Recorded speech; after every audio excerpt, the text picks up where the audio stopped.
ओम शांति। आज प्यारे बाप दादा की अव्यक्त रूप के चले हुए महावाक्य सुनेंगे। बाप दादा हम बच्चों को सतयुगी बादशाह बनने से पहले इस समय भी बादशाह बनाते हैं, लेकिन कौन सा? बेफिक्र बादशाह। क्योंकि इस समय फिक्र, चिंता, भय ही बादशाह की एहसास ही नहीं होने देता। हाँ? मनुष्य खाते पीते कमाते भी खुश नहीं रहता, क्योंकि उसे कोई ना कोई फिक्र घेरे रखती है। लेकिन बाबा हम बच्चों की सब फिक्रें दूर करता है कि तुम बच्चों को अब कोई भी चिंता करने की आवश्यकता नहीं है। क्यों? उसका राज बाबा ने सुनाया है। क्योंकि फिक्र होती है जहां मेरा होता है। बाहर बारिश आ जाए, आपका साइकिल खड़ा है, मोटरसाइकिल खड़ा है, तो फिक्र हो जाएगी। आपका नहीं औरों का खड़ा है तो फिक्र काहे की? हम्म? कमीज भी आपकी बार भीग गई तो भागेंगे, है ना? औरों का तो सारा राशन भी भीग गया तो एक सलाह दे देंगे, अगर वो भी पता लगा तो पता लगाने की जरूरत नहीं पड़ेगी, है ना? अंदर कमरा बंद करके बैठ जाएंगे। तो फिक्र कहाँ पर हुई? जहां मेरापन है। और बाबा ने मेरेपन से ही आकर हम बच्चों को छुड़ा दिया कि मेरा कुछ नहीं। क्यों? क्योंकि सब कुछ बाबा का है। मैं खुद भी किसका हूं? बाबा का। तो बाबा ने इसलिए उसकी विधि सुनाई है कि उसे तेरा कर दो। तेरा तुझको लागे, क्या लागे? मेरा। भक्ति में कहा, किया नहीं, और ही मेरा मेरा ज्यादा करते गए। मुख से कहते गए क्या लागे मेरा, और करते गए सब कुछ मेरा मेरा मेरा। मेरे बच्चे, मेरा मकान, मेरी नौकरी, मेरा सब कुछ, सुई से लेके सब कुछ मेरा मेरा मेरा। तो इस कारण फंसते गए, चिंता में घिरते गए। थोड़ा भी जरा भी कुछ ऊपर नीचे हुआ, क्योंकि मेरा हो गया तो बस हालत स्थिति खराब हो गई। आज बाबा ने कहा इस मेरे को ही तेरे में बदल दो।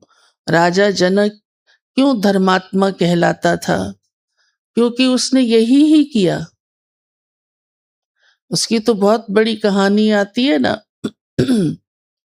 यही ही किया कि मेरा अब अपना कुछ नहीं, ये सब कुछ उसका है। इस ज्ञान को पाने के लिए उसने बड़े बड़े महात्माओं को बुलाया, सभा बिठाई, लेकिन कोई भी इस समस्या का हल नहीं कर पा रहा था। तो अष्टावक्र आया, जिसके 8 अंग टेढ़े थे, कौड़ी था। तो उसको देखकर सारे महात्मा हंसने लगे। इस सभा में इसके आने का क्या अर्थ है? हम बड़े बड़े महात्मा इतनी गुत्थी सुलझा रहे हैं और नहीं सुलझ रही, ये क्या सुनाएगा? तो वो भी हंसने लगा। अष्टावक्र, ये तुम सब मेरी चमड़ी को देख रहे हो। हुँ? और उसी ने ही कहा, हे राजन, जैसे तुम खड़ा है इसी घड़ी तेरा एक पाँव घोड़े की उस पर है, वो क्या बोलते हैं, पाँव जो चढ़ने का होता है, नाल पर है, और एक पाँव धरती पर है। इसी ही पोजीशन में तुम कहो कि आज से कुछ भी मेरा नहीं। उसने उतनी भी देर नहीं लगाई कि दूसरा पाँव नाल पर रखे और कहा, प्रभु ये सब कुछ तेरा। उसकी आंखें खुल गई, जबकि वो धर्म और पुण्य का कार्य पहले से ही करता था। और इसीलिए वो राजा जनक धर्मात्मा कहलाया। और उसकी चर्चा सभी राजाओं की नगरी में होती थी। तो वो सभी बनने वाले कौन हैं? आप तो उससे भी बड़े राजा बनने वाले सतयुगी राजा हो।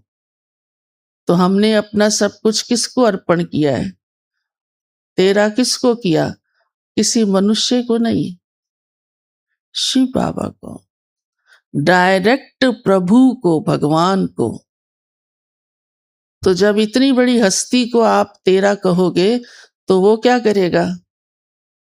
वो तो मालिक है, सब कुछ आपको रिटर्न कर देगा। ये कितनी बड़ी गहरी पॉलिसी हुई ना भगवान की। अल्टीमेटली हमें युक्ति हुई ना देने की, और उसमें न्याय भी हो गया कि तेरा करेंगे तो तेरा सब कुछ हो जाएगा, मेरा करेंगे तो तेरा सब कुछ नहीं हो सकता। आज ये राज बाबा ने बेफिक्र बादशाह वर्तमान में भी बनने का, और भविष्य में भी सतयुगी बादशाह बनने का सुनाया है। साथ ही बाबा कहते हैं कि आप सब कुछ सफल तब कर सकते हो जब पहले स्वयं को व्यर्थ से छुड़ाओ, क्योंकि बहुत कुछ व्यर्थ जाता है और इसीलिए वो जमा नहीं होता। वैसे भी देखो, दुनिया में भी स्थूल रीति से जमा वही कर सकता है जो जरा भी व्यर्थ नहीं करता। किसी का 10 का नोट भी नीचे गिर जाए तो उसे गिरा पड़ा रहता है, चाहे उसकी जेब में उस समय लाखों भी पड़े हों, तो वो क्या सोचे, क्या 10 का ही तो, छोड़ दो यार, चलते हैं आगे। करता कोई ऐसे? जरा भी नहीं करता। या किसी ने ऐसे आप में से? तो उसको भी वेस्ट नहीं जाने दिया, लाखों जेब से भरे होने के बाद भी। तो बाबा इसलिए हमें संगम युग के जीवन का महत्व सुनाते हैं कि आपकी तो कमाई बड़ी जबरदस्त है, आपका समय बड़ा वैल्यूएबल है, सेकंड सेकंड कमाई का है, आपके संकल्प बड़े वैल्यूएबल है, वो अनमोल खजाना है। सब कुछ ज्ञान का खजाना, शक्तियों का खजाना। तो कुछ भी व्यर्थ नहीं करो। समय को बाबा बहुत महत्व देते हैं, क्योंकि समय कमाई कराता है। समय व्यर्थ गया तो कुछ भी किया हुआ हाथ नहीं लगता। फिर तो यही कहा जाता है, अब पछताए होत क्या, जब चिड़िया चुग गई खेत। जब समय था कमाने का तो उस समय को लापरवाही से बिताया, और जब समय बीत गया तो हाथ कुछ लगता नहीं। किसी भी क्षेत्र में देखो समय का महत्व है। पढ़ने के समय कोई पढ़े नहीं, खेलता रहे, तो जीवन में कुछ बन नहीं पाता है। अब हमारा ये संगम युग का जीवन सबसे ऊंचा, श्रेष्ठ और जन्मों जन्मों की कमाई जमा करने का है।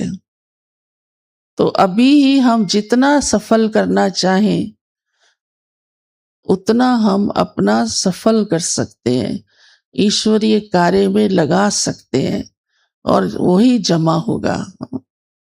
जो सफल होगा वही जमा होगा ना।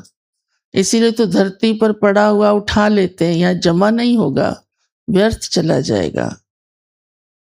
तो आज के महावाक्य बाबा के हम बच्चों के प्रति बहुत भाग्य बनाने के सहज विधि के हैं, और बाबा हम बच्चों को ऐसे ही, उसी रूप से ही बहुत बहुत ऊंचा, श्रेष्ठ पद पाने वाली आत्माओं के रूप से देख रहे हैं।